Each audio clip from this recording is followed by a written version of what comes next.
সহি বেতন প্রাচ্যের অক্সফোর্ড খ্যাত ঢাকা বিশ্ববিদ্যালয়ের কেন্দ্রীয় জামি মসজিদে এই যাত্রা শুরু হল।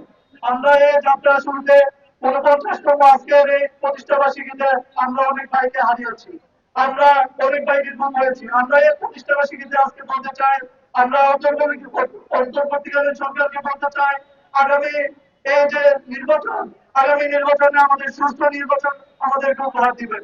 সংগ্রামী উপস্থিতি, আমরা এই প্রতিষ্ঠা বার্ষিকীতে আমরা বলতে চাই, আমাদের গণ্য হওয়া শাহ মুজাদ্দিদ ভাই আমাদেরকে বিরোধ দিতে হবে।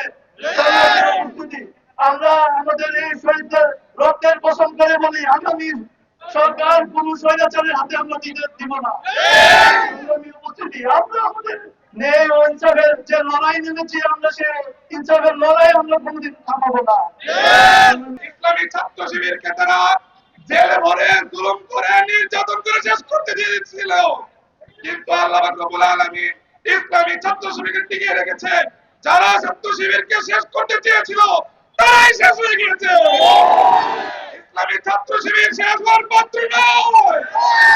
আমাদেরকে জেলে ভরতে পারবে, জুলুম করতে পারবে, গুম করতে পারবে, আমাদেরকে ছাত্র জনতার মুখ থেকে ছিন্ন করতে পারবে না। ইসলামী ছাত্র শিবির বাংলাদেশের ছাত্র সমাজের মুক্তিকামী ঠিকানা। আমরা ছাত্র শিবিরকে দেখেছি সবসময় অন্যায়ের বিরুদ্ধে বলিষ্ঠ পদক্ষেপ রেখে যাচ্ছ। আগামী দিনে সুন্দর বাংলাদেশ নির্মাণ করার জন্য, সুন্দর শিক্ষার পরিবেশ নির্মাণ করার জন্য ইসলামী ছাত্র শিবিরকে বলিষ্ঠ ভূমিকা রাখতে হবে।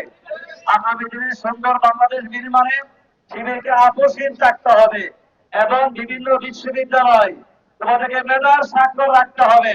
সুন্দর বাংলাদেশ নির্মাণ করার জন্য মেধার কোনো বিকল্প নেই। ইসলামী ছাত্র শিবিরের আদর্শের সংগ্রাম নিয়ে, রাসূলের আদর্শের চেতনা নিয়ে আগামী দিনে সুন্দর দেশ নির্মাণ করে তুললাম। আজকের শিবির একটি আসল 50 বয়স শিবিরের বয়স হয়েছে। 50 বয়সে একটা শিবির পরিপূর্ণ যুবকের পরিণত হয়েছে। ছাত্র শিবির এমন একটি সংগঠনের নাম যে সংগঠন বাতিলের আতঙ্ক পরিণত হয়েছে। বাংলাদেশে কোন